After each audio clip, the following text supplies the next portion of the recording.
It's my feel-good breakfast show. Welcome back. Thank you so much for rejoining what has been the most enriching conversation this morning. So thank you so much for playing your part.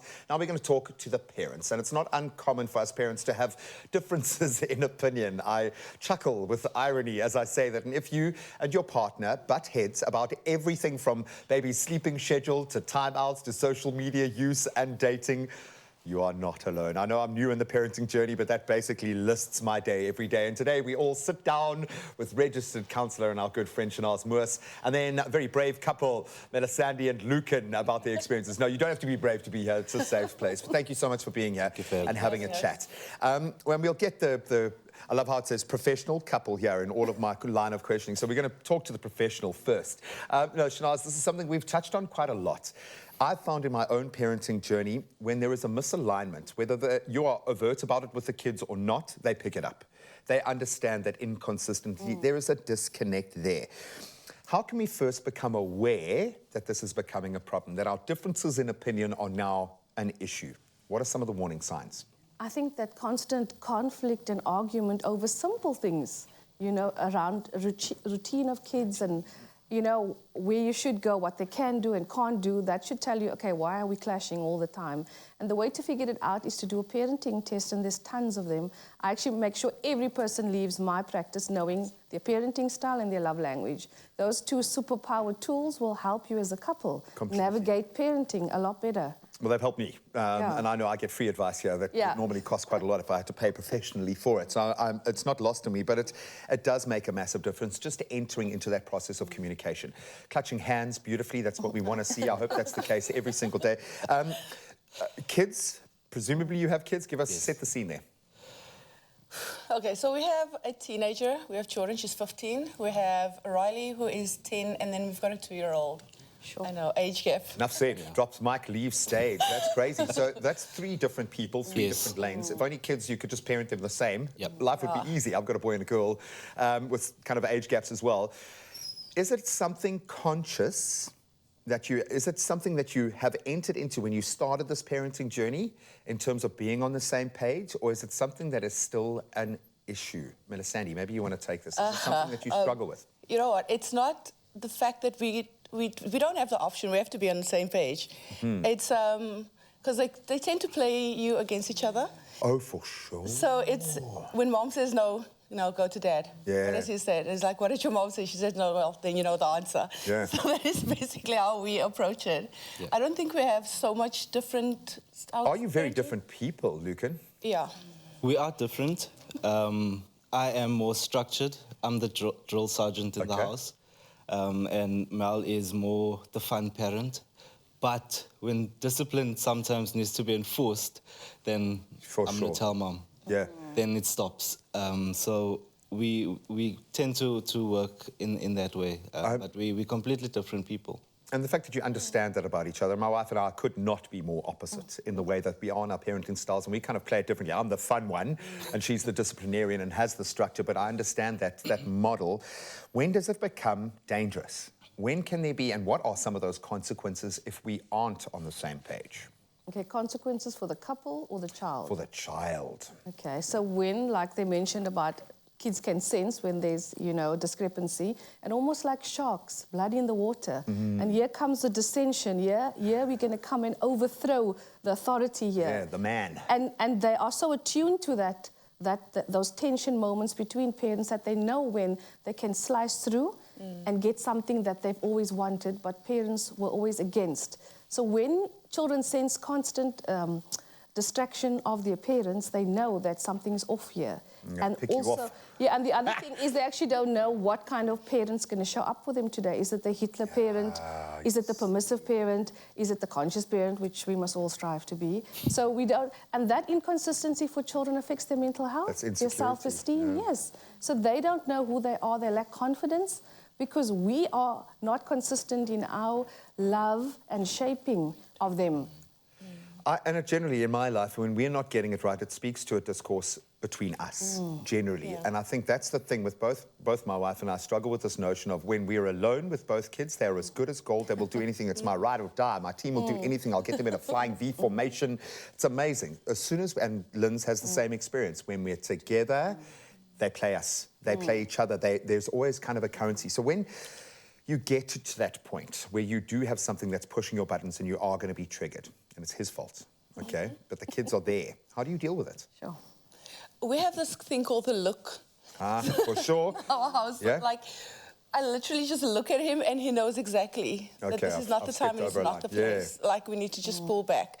We try to avoid conflict in front of our kids as much as possible because our parenting approach is very relaxed. Like, we treat our kids like we are all individuals in the house, not you, the kids. You have to listen to us. We don't So they have want some things kind of from our kids. participation in the Yeah, process. so we tend to tell them we are all roommates in this house. You pull your weight, we pull our weight. You bring your pot, we incentivize you for it. You don't, there's consequences. Yeah. I struggle with the dishing out of the consequences. Lucan, I just want you to ask one. Have you got the voice right yet? Can you do the voice and just say, no, that... I'm learning it with our 2-year-old. Okay. Don't try it with a 15-year-old girl, please, Lord. No, Don't. Don't. No, not with Jordan. But I'm getting it right with the 2-year-old. And he's also now learned. Mom introduced him to timeout. Yeah. So he will then put his head down and sulk, go to the room, find something to close the door, and then find something to do in the room. And Worse when than he's what he too catched on. quiet, Exactly. then we have to worry and kind of see what he's doing. But we're learning. We try not to use the voice as often because, as Mel said, we are very liberal. We have a liberal parenting style, and we want our kids to be their individuality, to express themselves as well. Because at some point they're going to have to do that Yes. on their own 2 feet. So we're there. I love that, man. I haven't perfected the voice, and in terms of conscious parenting, as much as it's the true north, haven't perfected that, not nearly, not close. But I love the journey, and I think that's the thing you need to embrace here, is every day becomes this wonderful experience, as opposed to this end point that you're going to get to. Every day you are living that. But we are none of us getting it right any of the time or all of the time. So this is a safe place, and we'd love to hear from you as well. Parenting tips and techniques when it comes to conflict between the parents. How do we make sure that becomes an authentic opportunity for growth with the kids involved? We'd love to hear from you. We'll continue this chat in just a moment. It's my feel-good breakfast show. Welcome back. We're with one of our favorites, Shanaz Moos, and our couple who are very bravely talking about differences in parenting methods. Who's right? Who is wrong? Well, if someone's wrong, you're both wrong.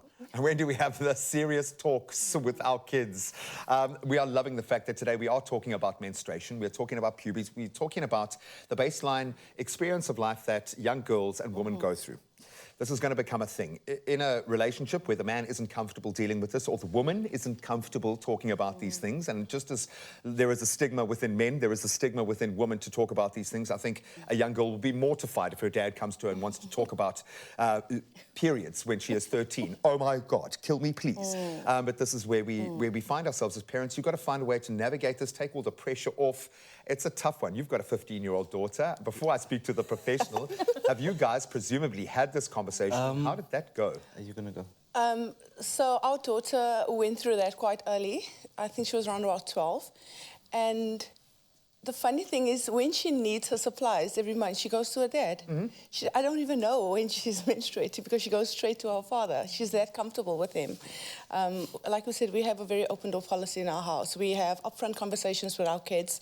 When they ask questions, we give you clear and concise answers. We don't... Because like, if you tell don't understand it, how can you explain exactly. it? Yeah? So, and it's pointless for us trying to hide everything from them because it's the internet. It's a very different world that we're living in. They can look stuff online, and you want to somewhat control the content that your child takes in and how she consumes it. Do you want them to learn from other 15-year-olds or 17-year-old boys, or do you want to learn from you? Yeah, and I want the fear to be there because this is a real thing. Yes. How do we broach this then if one of us is lacking the understanding, maybe hasn't learnt enough, empowered ourselves in this space? How do we then as parents bridge that gap so we can be that resource, that safety net, that go-to for our girl children or our boys as well through those critical phases? How do we get over it? Yeah, I think that there's a lot of mystery around sexuality and puberty, and a lot of my generation, as in just turned 50, but look at me, wow. You're a okay. liar. How can I believe anything And so you say? that conversation was never had with my mom and me. She sent one of my older sisters. So the first thing we need to understand is that you need to be comfortable as a mother to have this conversation. And mine started at 9 with my daughter. So from the age of 9, they're curious. Ask the child what they know, what have they learned at school, right? Ask them where they are with knowledge, right? Then 2, pitch the knowledge that they're looking for, age appropriately. You don't need to go into details that's not needed. And number 3, keep the conversation going. My daughter's 21 and we're still having the talk. It's in a different format now. And the talk is a lifelong connection between you and your child around their body and intimacy. And you want to have that bond. I had it with my son because my husband doesn't believe in the talk. And all he did was stop talking, stop talking. So basically... we'll get him there. He's 16, but I mean, when he was about 12, 13, I started the conversation and he was mortified. But I feel that it's an important conversation that both genders need to hear about their body and how they feel and the changes so that they feel that it's normal and that they can trust that there's someone who will listen to their questions, which is hopefully a parent. And I think that's the thing, is I ultimately, because you don't know the bag of tricks, the Pandora's box that your kids are going to open for you as they get older in life. But my only baseline for me must be they must feel comfortable to come to talk to me about whatever is going on. They must come and talk to me. And I think that's what all parents need, but that means that we've got to be able to talk to each other, get over our baggage. I think our parents' generation left us a few large suitcases, maybe a few trunks there to work through. We don't want to do the same, so we're going to continue this conversation. Please, if you'd like to weigh in, drop us some insights. We'd love to hear from you.